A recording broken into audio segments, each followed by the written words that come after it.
الحمد لله نحمده ونستعينه ونستغفره ونؤمن به ونتوكل عليه ونعوذ بالله من شرور أنفسنا ومن سيئات أعمالنا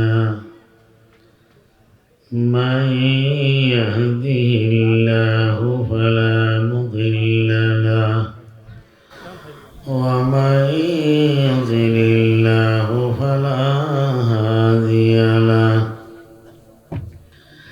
ونشهد أن لا إله إلا الله ونشهد أن محمدًا عبده ورسوله الذي أرسله الله إلى كافة الناس بشيرًا ونذيرًا وداعيًا إلى الله بإذنه وسراجا منيرا اللهم صل على محمد النبي الأمي وعلى آله وسلم تسليما اللهم صل على محمد كلما ذكره الذاكرون وكلما غفل عن ذكره الغافلون أما بعد فأعوذ بالله من الشيطان الرجيم بسم الله الرحمن الرحيم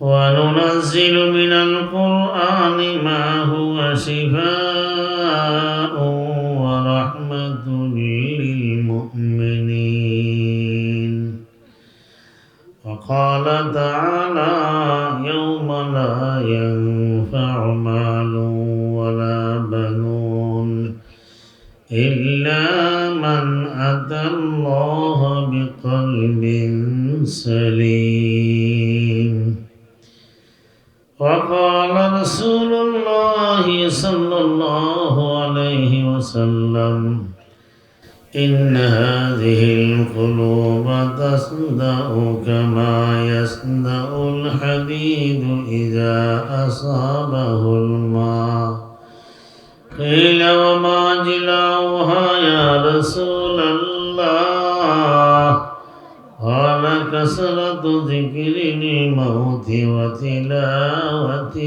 القرآن وقال صلى الله عليه وسلم إن لكل شيء ثقالا وثقالة القلوب ذكر الله أو كما قال صلى الله عليه وسلم سبحانك لا علم لنا إلا ما علمتنا إنك أنت العليم الحكيم اللهم اهدنا واهد بنا واجعلنا سببا لمن اهتدى মুন্সিবাজার মাদ্রাসা জকিগঞ্জ সিলেটের 2 দিন ব্যাপী 70 সালা দস্তারবন্দি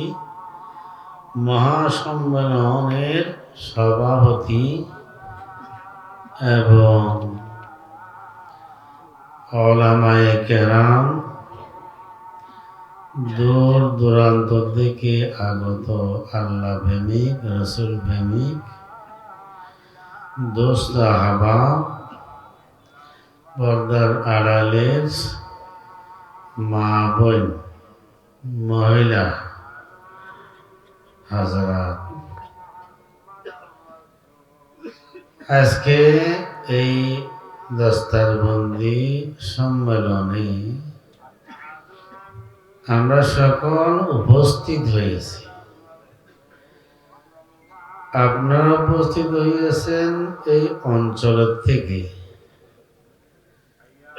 আর আমি উপস্থিত হইয়াছি শুধু চট্টগ্রাম পটিয়া মাদ্রাসার থেকে। উভয় উপস্থিতির একটা মকসদ থাকতে হবে। রাতের অন্ধকারে শীতের মৌসুমে যখন আপনার আরামের সময়, তখন আপনারা কষ্ট করে এখানে বসেছেন কি জন্য,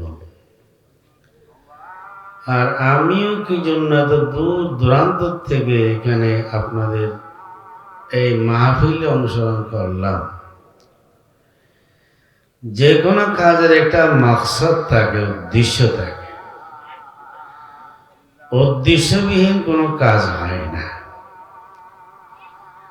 তাহলে আমি আপনাদের থেকে জানতে চাই, আপনারা কি এই মাহফিলে কোনো দুনিয়ার উদ্দেশ্য নিয়ে আসছেন?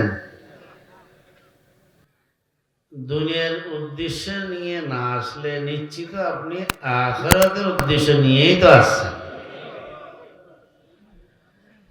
এই মাহফিলে কি আপনি কিছু দুনিয়ার সুযোগ সুবিধা পাবেন এই জন্য আসছেন?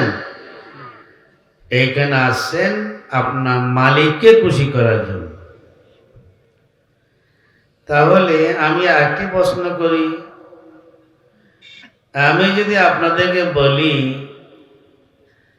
যে আপনি নিজের মালিককে খুশি করবেন না মালিকবিহীন অন্য বস্তুকে খুশি করার চেষ্টা করবেন, কোনটা করবেন? মালিককে খুশি করতে হবে। মালিককে খুশি করতে পারলেই তো সব কিছু পাওয়া যায়। যেভাবে মালিককে খুশি করতে পারলে সবকিছু পাওয়া যায়, ঠিক তেমনি ভাবে মালিক যদি নারাজ হয়ে যায় তাহলে কিছু তো পাওয়া যাবেই না, বরং শাস্তির বড় সম্ভাবনা থাকবে। কথা ঠিক আছে? এখন বলেন,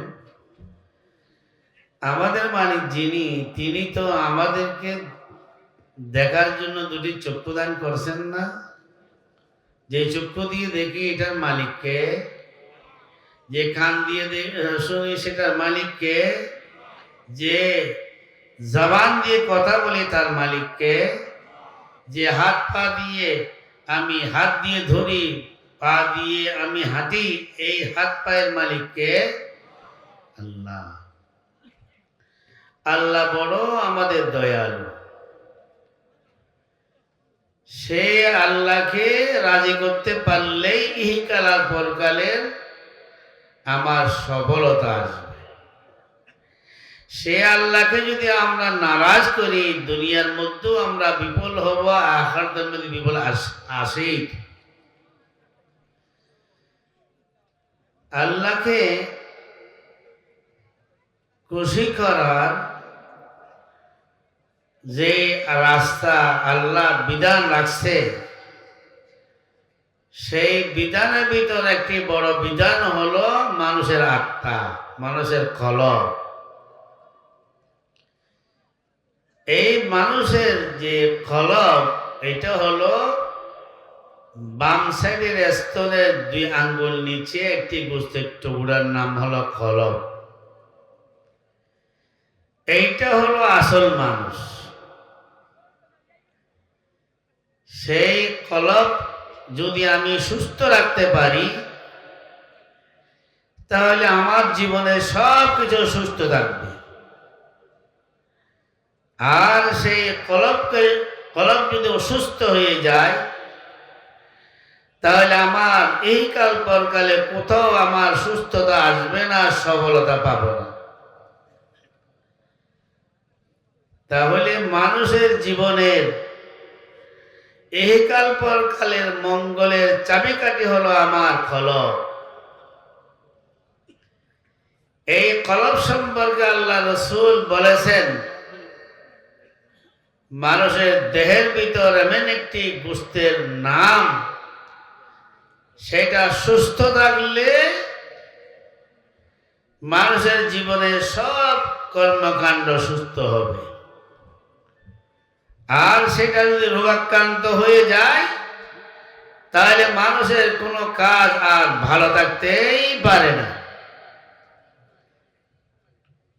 আল্লাহ নবী বলে, ইন্না হাদিল কুলুব ইন্না ফিল জাসাদি মুযগা ইযা সালুহাল জাসাদু কুল্লুহু ওয়া ইযা ফাসাদাল জাসাদু কুল্লুহু আলা ওয়াহিয়াল কলব।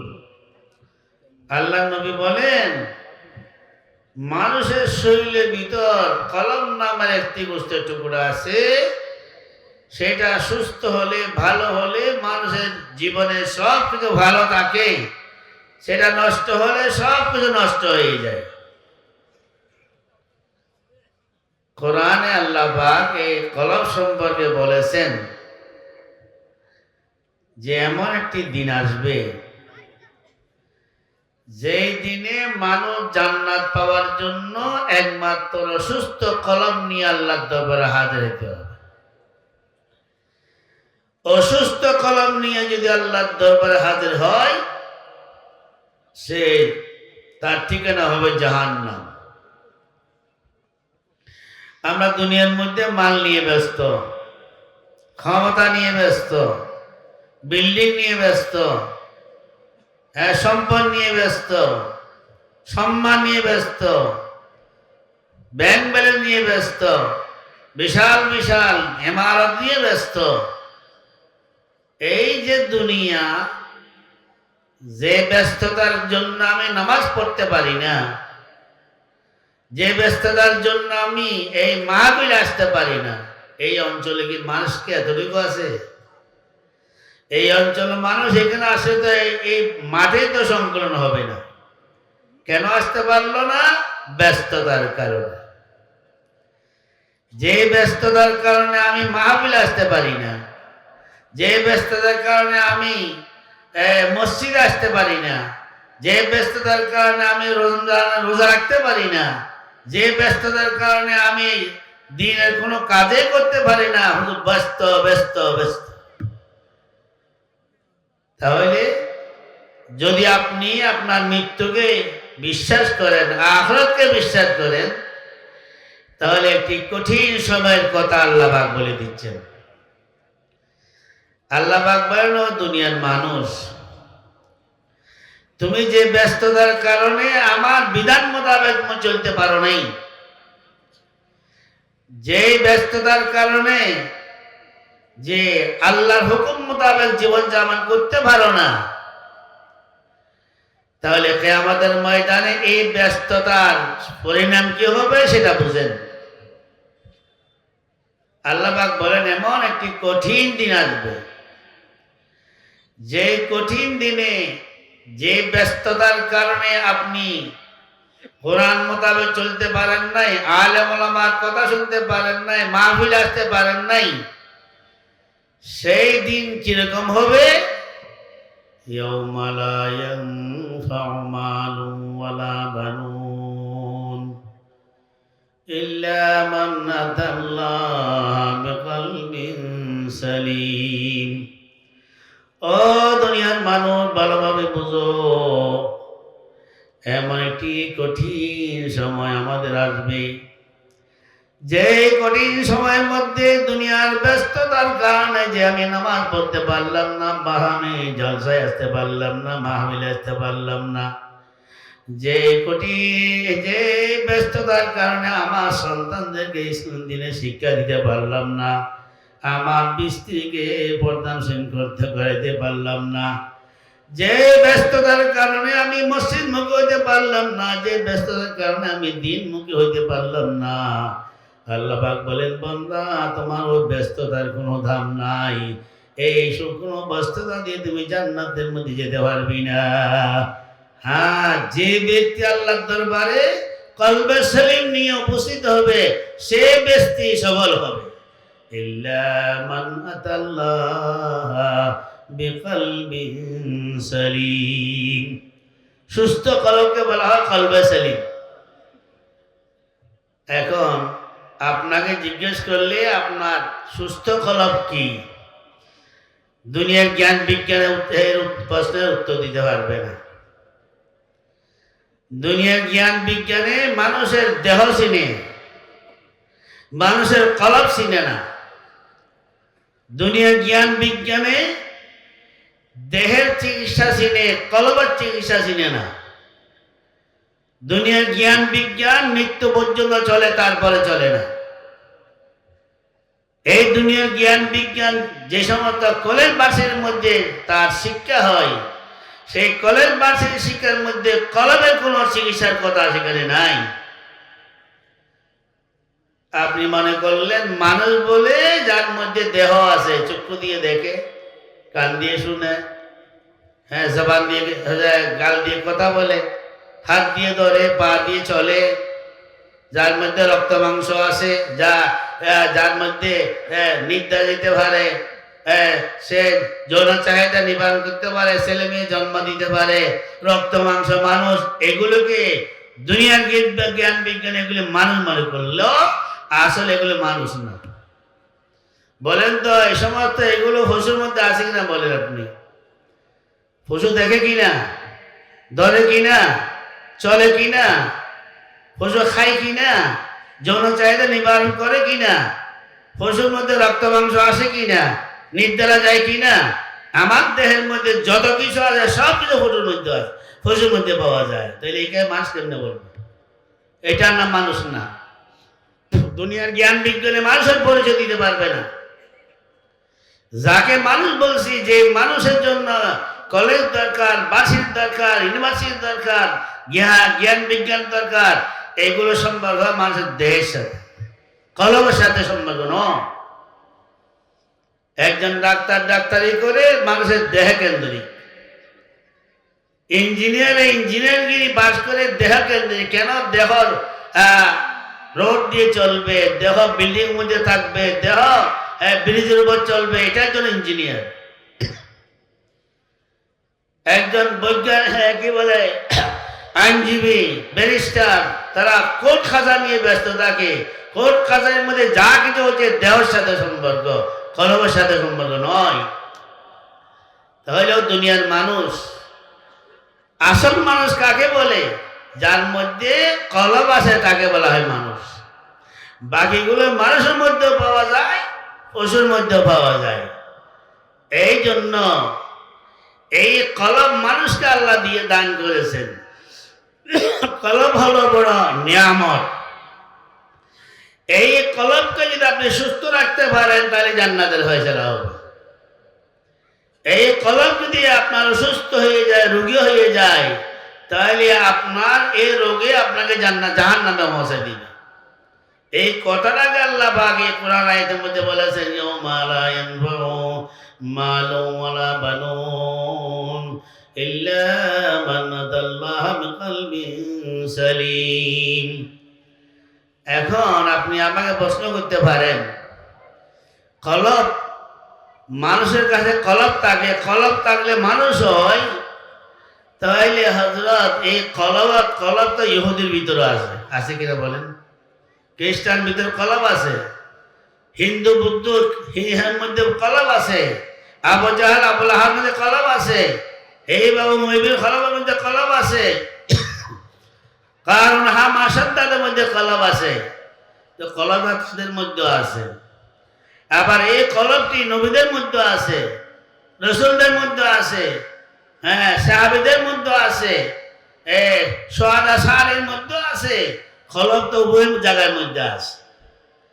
তাহলে বুঝতে হবে কলব দুই প্রকারের। এক প্রকারের কলবকে বলা হয় কলবে সালেহ, কলবে সলিম। আর এক প্রকারের কলবকে বলা হবে কলবে সু, খারাপ কলব। এটা আপনি সমাজের মধ্যে দেখেন তো, সমাজের মধ্যে দেখা যায় কিছু মানুষ নামাজমুখী, রোজামুখী, হজমুখী, জাকাতমুখী, আল্লাহওয়ালা, কি বলে আবু আবেশা তাহাজ্জুদ পড়ে, আলেমদেরকে মহব্বত করে, এই সেবাদের কিছু মানুষ আছে না আমাদের দেশে।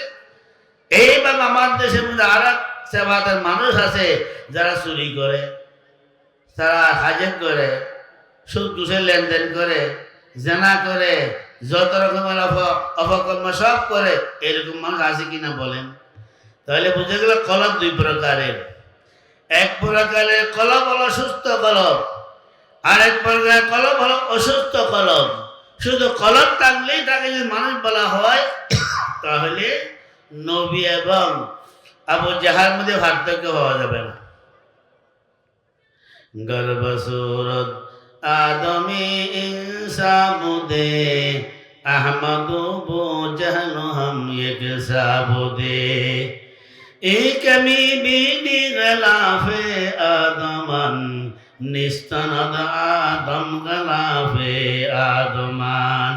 ও দুনিয়ার মানুষ, শুধু কলব থাকলে সেই কলব বলাকে ভালো মানুষ বলা যাবে না। যদি কলব থাকলে যদি তাকে মানুষ বলা হয়, মুহাম্মদ সাল্লাল্লাহু আলাইহি ওয়াসাল্লাম এবং আবু জাহল মধ্যে কোনো পার্থক্য থাকবে না। ভালো মানুষ খারাপ মানুষ মধ্যে কোনো পার্থক্য থাকবে না। এই জন্য দুনিয়ার মানুষ কলব সালে কিভাবে হবে তাকে বুঝতে হবে যে কলব ভিতর তাওহীদ পাওয়া যায়, যে কলব ভিতর রিসালাত পাওয়া যায়, যে কলব ভিতর আল্লাহর মহব্বত পাওয়া যায়, যে কলব ভিতর মৃত্যুর ভয় পাওয়া যায়, যে কলব ভিতর কবরের ভয় পাওয়া যায়, যে কলব ভিতর কিয়ামতের ভয় পাওয়া যায়, যে কলব ভিতর কিয়ামতের ময়দানে বিচারের ভয় পাওয়া যায়, যে কলব ভিতর হাসরের ভয় পাওয়া যায়, যে কলব ভিতর ফুরসরাতের ভয় পাওয়া যায়, যে কলব ভিতর জাহান্নামের ভয় পাওয়া যায়, যে কলব ভিতর জান্নাতে যাওয়ার আশা পাওয়া যায়, এই কলবের নাম হলো সুস্থ কলব, কলবে সলিম। আরেকটি কলব আছে, সে কলবের ভিতর শিরিক পাওয়া যায়, সে কলবের ভিতর বেদাত পাওয়া যায়, সে কলবের ভিতর আল্লাহর দুশ্মনী পাওয়া যায়, সে কলবের ভিতর দুনিয়ার মহব্বত পাওয়া যায়, সে কলবের ভিতর একেবারে দুনিয়ার জন্য সুদের ঘুষের মহব্বত পাওয়া যায়, সেই কলবের ভিতর জেনার মহব্বত পাওয়া যায়, সেই কলবের ভিতর আল্লাহওয়ালাদের সাথে বিয়াদবি করার মনোভাব পাওয়া যায়, যে কলবের ভিতর যে আজান শুনলে তার খান ভারী হয়ে যায়, এইরকম অবস্থা পাওয়া যায়। এইরকম কলবওয়ালা মানুষ আছে কিনা বলেন? এই জন্য দুনিয়ার মানুষ কলবে সলিম এবং কলবে সকিম, ভালো কলব আর খারাপ কলব, এই ভালো কলব হওয়ার জন্য আপনার কলবের থেকে গায়রুল্লাহকে বাইর করতে হবে।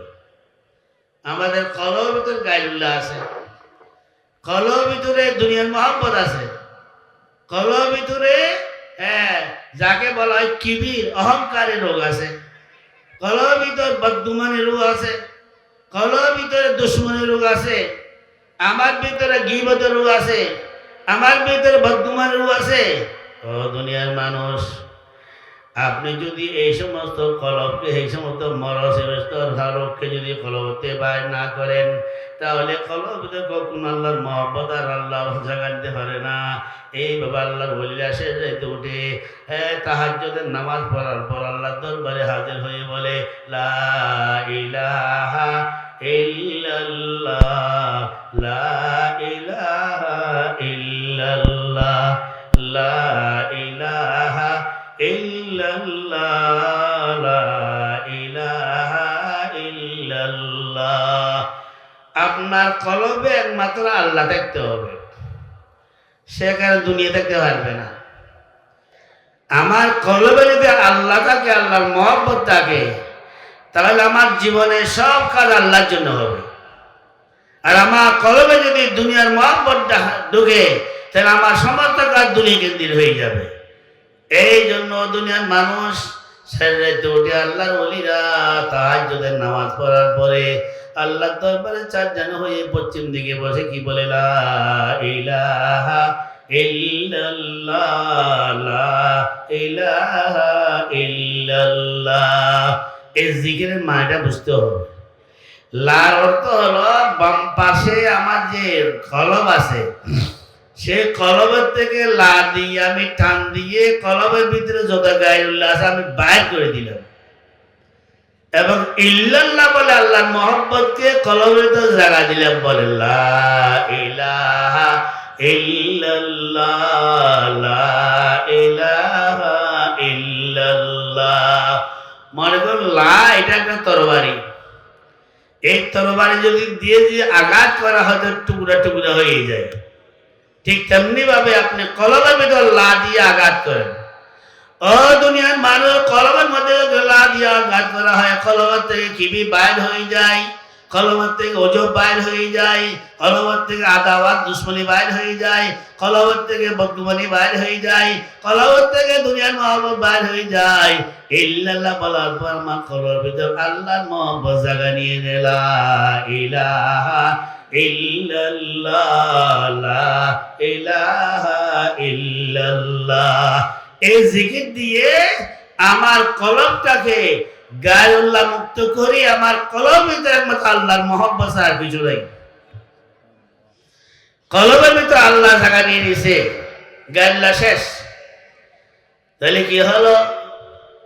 এশকে আসল আস্তকে জবর ফুরো আর সে জুজ মাসুক বাসদ জুমলা সো তে গেলা দর কতলে গায়রে হাব্বান দন্নগর আখির के बाद लाचे मन मंद इल्लल्लाह बाकी जुमला रब मरहबा इश्क शिरकत सुजरा। ও দুনিয়ার মানুষ, আল্লাহর ওলিরা সাথে দুটি তাহাজ্জুদ পড়ে এই জিকির করে গায়রুল্লাহকে কলবতে বাইর করে, আল্লাহর মহব্বত দিয়ে কলবকে তাজা করে। আল্লাহর মহব্বত যখন কলবের মধ্যে জায়গা নিয়ে নে, এই কলবের থেকে দুনিয়ার মহব্বত বাইর হয়ে যায়, দুই কলবের থেকে যুদ্ধ গায়রুল্লাহ সে বাইর হয়ে যায়, একমাত্র আমার কলব আল্লাহর জায়গা হয়ে যায়। কলবুল মুমিন ইয়া রাসূলুল্লাহ, আল্লাহর আসল কলবের ইমানদারের কলব। বলেন তো দেখি, এই কলবের মধ্যে যত রোগ আছে, একটা রোগের কথা আমি বলি, কিবির নামের একটা রোগ আমাদের কলবে পাওয়া যায়। কিবির মানে অহংকারী রোগ। অহংকারী যে আমার থেকে ভালো তো কেহ নাই, অন্য মানুষের প্রতি ঘৃণা নজর, অন্তর ভিতর নিজের প্রশংসা, কে বলা হয় কিবির। আটজনকে মানতে রাজি না, আমি কি তার থেকে কম নাকি? কিবিরের কারণে আবু জাহেল নবীকে মানতে পারে নাই। কেন? আবু জাহেল বলে আমার গোষ্ঠী কি মুহাম্মদের থেকে নিলিশ নাকি? কিবিরের কারণে কি বলে মান সম্মান সর্দার নবীকে মানতে পারে নাই। কেন? আমি কি তার থেকে কম নাকি? এই কিবির মানুষের অন্তর্ভুক্ত যখন সৃষ্টি হয়, মানুষ হত্যা করে কিবিরের কারণে, জুলুম করে কিবিরের কারণে, চুরি করে কিবিরের কারণে, কিবিরের কারণে যত দেশের মধ্যে অন্য বিচার কিবির থেকে হয়। এই কিবিরওয়ালা মানুষের অন্তর্ভুক্ত যখন এটা কিবির থাকবে, সে মানুষ নিজকে ভালো মানুষ বললেও আল্লাহর ভাষায় ভালো হতেই পারে না। যেমন আমরা বসে বসে একজনে গীবত করি কিনা বলেন তো ভাই? গীবত কাকে বলে? গীবত বলা হয় একজন ব্যক্তি চুরি করে, জেনা করে, সুদের লেনদেন, ঘুষের লেনদেন করে, সত্যের বাস্তব এই কথাটাকে আপনি একজনকে বলার নাম হলো গীবত। আহাকা বিমা একরাম, এটার নাম গীবত। দুইজন সাহাবী রসুলের খেদমতে উপস্থিত হলেন, তো রসুল বলেন তোমরা ক্ষয় করো, বমি করো, টাটকা গোস্ত তার মুখতে বাইর হলো। তো ওই সাহাবী রসুলকে বলেন, ইয়া রাসূলুল্লাহ, আমরা তো গোস্ত খাই নাই, গোস্ত করতে আসতেছে। আল্লাহ নবী বলেন, তোমরা আমার এখানে আসার পূর্বে ওইখানে দাঁড়িয়ে দাঁড়িয়ে অমুক সম্পর্কে কি বলছিলে, ওহির মাধ্যমে আমাকে আল্লাহ জানাই দিছে। তো ওই সাহাবী বলে, ইয়া রাসূলুল্লাহ, অমুক সম্পর্কে আল্লাহ নবী বলেন যে এটার নাম হলো গীবত। যদি মিথ্য কথা বলে থাকেন, অর্থাৎ বাহাত্তা হো তুমি বোধান, আরো বড় ধরনের তুমি গীবত করো। তিনটা গুনার কারণে কলম নষ্ট হয়। এক নম্বরের গুনাহ হলো বদগুমানি, এটা হলো কলবের থেকে আসে। আপনি একজন সম্পর্কে একটা খারাপ মন্তব্য করলেন, কোনো দলিল নেই, খামাখা একজন বিরুদ্ধে বলতেছেন হে এরকম এরকম। এই বদগুমানি সর্বস্তরে দেখা যায়। এই বদগুমানি আটটা গুণার দিকে নিয়ে যায়, সেটা কবিরা গুনাহ। সেটা হলো তজস্সুসের গুনাহ। তজস্সুসের মানে হলো মানুষের পিছনে পড়া, তার ভিতরে কি কি দুর্বলতা আছে, দুশ্মনী খারাপ আছে বাইর করা। বলেন তো দেখি দুনিয়ার মধ্যে এমন কোন মানুষ আছে দোষার কোন আসেনি? বলেন ভাই, দোষার মানুষ তাহলে নবী আছে, সাহাবায়ে মাহফুজ, বাকি সব গুনাহগার। দোষ বাইর করলো, এই দোষ বাইর করার পর তাকে আটটি গুনাহ থেকে নিয়ে গেল, সেটা হলো গীবতের গুনাহ। এই তিনটি কথা আল্লাহ ভাষা আমি বলিও দুনিয়ার মানুষ, ইন্না বাযাজ জান্নি ইসমুন ফালা তাজাসসু ওয়ালা ইয়াগতাব বাযুকুম বাযা আইয়ুহিব্বু আহাদুকুম আন ইয়াকুলা লাহমা আখিহি মাইদান ফাকারিহতুমু। ও দুনিয়ার মানুষ, খবরদার বর্তমানে গুনাহ করিও না, আরেকজন সম্পর্কে কোনো দলিল ছাড়া তার বিরুদ্ধে কথা বলিও না, এইভাবে মানুষের পিছনে পড়িও না, মানুষের ভিতর থেকে তার দোষ বাইর করিও না। এই দুই গুনাহ করার কারণে তুমি এই গুনাহগুলোকে মানুষের কাছে প্রকাশ করিও না, গীবত করিও না। মানুষের গীবত করার অর্থ হলো মরা ভাইয়ের গোশত খাওয়ার সমতুল্য। وإن بعض الظن اسم فلا تجسسوا ولا يغتب بعضكم بعضا أيحب أحدكم أن يأكل لحم أخيه ميتا فكرهتموه। এই যে কলবের সর্বনাশ হয়ে যাচ্ছে। ও দুনিয়ার মানব, চক্ষু দিয়ে গুনাহ করলে কলব নষ্ট হয়। রাস্তা দিয়ে চলার সময় আমি চক্ষুকে কোথায় ব্যবহার করি? এইভাবে জবান দিয়ে গুনাহ করলে কলম নষ্ট হয়। জবান দিয়ে গীবতের গুনাহ করলাম, জবান দিয়ে আমি গালাগালি করলাম, জবান দিয়ে একজনকে গায়েল করলাম, জবান দিয়ে আমি মিথ্যা সাক্ষী দিলাম, এই সমস্ত জবানে গুনার দ্বারা কলম নষ্ট হয়। কান দিয়ে গুনাহ করলে কলম নষ্ট হয়। ও দুনিয়ার মানুষ, কান দিয়ে তো তোমার কোরআন শোনা দরকার ছিল, নসিহত শোনা দরকার ছিল। এই কান দিয়ে তুমি গীবত কেন শুনতেছ? আল্লাহর নাফরমানির কথা কেন শুনতেছ? এইভাবে ও দুনিয়ার মানুষ, আল্লাহ পাকের নাফরমানি করার দ্বারা কলম নষ্ট হয়। কলম যদি নষ্ট হয়, এই ব্যক্তি প্রেসিডেন্ট হলেও শান্তি পায় না। কলম নষ্ট হলে প্রধানমন্ত্রী হলে শান্তি পাবে না। কলম নষ্ট হলে দুনিয়ার যত বড় ধনী হোক না কেন সে কষ্ট হচ্ছে, শান্তি পাবে না। কলম নষ্ট হলে আলেম ওলামা শান্তি পাবে না। কলম যে শান্তি হওয়ার একমাত্র উপায়, গুনাহ থেকে নিজকে বাঁচাতে হবে। আলা বিযিকরিল্লাহি তাতমাইন্নুল কুলুব। আল্লাহ জিকিরের দ্বারা কলমের ইতমিনান এবং শান্তি হয়। দেখা যায় এক লোকের কাছে লক্ষ লক্ষ টাকা থাকা সত্ত্বেও সে অশান্তির মধ্যে থাকে। কেন? গুনাহ করার পর কলবটা অন্ধকার হয়ে গেছে, কলবটা কঠিন হয়ে গেছে। हर गुनाह गुन संग इस्तेबर मराते दिल दिल शवजी संग आखारो खजिल चोसी आदत गश्त दिल ना थायरगी बेहद नफ्स दूरा बेशे कर दद हायरगी। ও দুনিয়ার মানুষ, মানুষ যখন গুনাহ করে, চোখের দ্বারা গুনাহ করে, কানের দ্বারা গুনাহ করে, জবান দ্বারা গুনাহ করে, হাত পা দ্বারা গুনাহ করে, সম্পদ দিয়ে গুনাহ করে, এই গুনাহ করার কারণে কলম নষ্ট হয়ে যায়। কলম যখন নষ্ট হয়ে যায়, ওই মানুষ কখনো শান্তি পায় না, অশান্তির মধ্যে সে থাকে। এই জন্য এই সমস্ত মাদারেস আমি যা দেখলাম, এই মাদ্রাসার ইতিহাস অনেক বুজুর্গদের সম্পর্কে এই মাদ্রাসার সাথে। এখান থেকে কত আলেম সৃষ্টি হয়েছে, কত আল্লাহওয়ালা সৃষ্টি হয়েছে, কত হাফেজ সৃষ্টি হয়েছে, কত মুফতি মুহাদ্দিস সৃষ্টি হয়েছে। এই সমস্ত এগুলো হলো কলবের চিকিৎসা।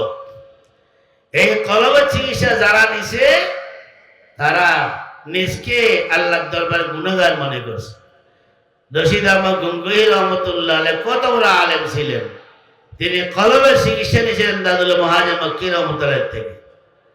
হুজ্জতুল ইসলাম কাসেম নানতবী রহমতুল্লাহ আলাইহি দারুল দেওবন্দের প্রতিষ্ঠাতা, উনি দাদুল মুহাজির মক্কি রহমতুল্লাহর কাছে এসে রোগীর মতো ওনাকে চিকিৎসা নিয়েছে। শেখুল ইসলাম হোসেন আহমদ মাদানী রহমতুল্লাহ আলাইহি এমদাদুল্লাহ মহাজের মক্কি রহমতুল্লাহর কাছে চিকিৎসা নিয়েছেন, খরচ চিকিৎসা নিয়েছেন। এইভাবে হাকিমুল উম্মত থানভী রহমতুল্লাহ আলাইহি এমদাদুল্লাহ মহাজের মক্কি রহমতুল্লাহর কাছে আছে চিকিৎসা নিয়েছে। এমদাদুল্লাহ মহাজের মক্কি রহমতুল্লাহ কাঠি বুঝে আরম্ভ করছে, এর চেয়ে বেশি পড়ে নাই। ও দুনিয়ার মানুষ, জানার নাম এলম ন, মানার নাম এলম। এই সময় তো বুজুর্গরা যার থেকে চিকিৎসা নিয়েছে, সে কি বলছে, হে ইবাদত কা সাহারা আবেদু কে ওয়াস্তে और तकिया सुद का है जाहिदू के वास्ते है आसाए आह इल्बे दस्तुबा के वास्ते। এমদাদুল্লাহ মহাজের মক্কি রহমতুল্লাহ আলাইহি সমস্ত ওলিদের ওলি, সমস্ত আল্লাহওয়ালাদের তিনি মুরব্বী। তিনি বলতেছেন আমার হাতে কিছু নেই, যারা ইবাদত করে তার কাছে ইবাদতের সাহারা আছে। যারা দুনিয়াকে লাথি মেরেছে, জোহদ এখতিয়ার করেছে, জোহদের সাহারা আছে। আমার কাছে হ্যাঁ ইবাদতের সাহারা নাই, জোহদের সাহারা নাই। হ্যাঁ আমার কাছে একটি আমল আছে, এটা হলো আমি আল্লাহর দরবারে হাত উঠে শুনতে পারি। হে আশায়ে আইবে দস্তবা কে ওয়াসতে। এই জন্য আমি যা বলতেছিলাম, দুনিয়ার মানুষ কলব যদি চিকিৎসা না, কলবের চিকিৎসা যদি করা না হয়, জীবনের মধ্যে কখনো স্বস্তি পাবে না। কলবের চিকিৎসা করলেই মৃত্যু দামি হয়, কবর দামি হয়, হাসর দামি হয়, মহৎ দামি হয়। এইভাবে আখিরাতে সব আসান হয়। কলব যদি চিকিৎসা করা না হয়, সেই কলব যদি দুনিয়ার মহব্বত সৃষ্টি হয়, তো দুনিয়ার মানুষ দুনিয়ার মহব্বতে মানুষকে চোর বানায়, দুনিয়ার মহব্বতে মানুষকে ডাকাত বানায়, দুনিয়ার মহব্বতে মানুষকে সুদখোর ঘুষখোর বানায়, দুনিয়ার মহব্বতে মানুষকে জানি বানায়, দুনিয়ার মহব্বতে মানুষকে জালেম বানায়, দুনিয়ার মহব্বতে মানুষকে হত্যাকারী বানায়, দুনিয়ার মহব্বতে মানুষকে দিনের থেকে দূরে সরাই দেয়, দুনিয়ার মহব্বতের কারণে আলেম ওলামার বিরুদ্ধে কথা বলে, দুনিয়ার মহব্বতে সব কর্ম করা হয়। এই দুনিয়ার মহব্বত কলমতে বাইরে কোরআন দিয়ে। এই জন্য কোরআন থাকলে পৃথিবী থাকবে, এই সময় তো আলেম ওলামা থাকলে দুনিয়া থাকবে, এই সময় তো মাদ্রাসা দিনে থাকলে দুনিয়া থাকবে। যেহেতু এই সময় তো কওমে মাদ্রাসা, এই সময় তো আলেম ওলামা, এই সময় তো আল্লাহ ওলিরা মানুষের কলমে আল্লাহর মহব্বত সৃষ্টি করে দুনিয়াকে বাইর করে। ওয়া আখির দাওয়ানা আলহামদুলিল্লাহি রাব্বিল আলামিন। আল্লাহ পাক আমাদেরকে সেই কথা বুঝার আমল করার তৌফিক দান করুন।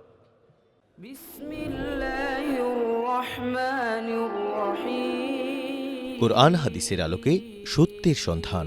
মাহফিল টিভি, সিলেট।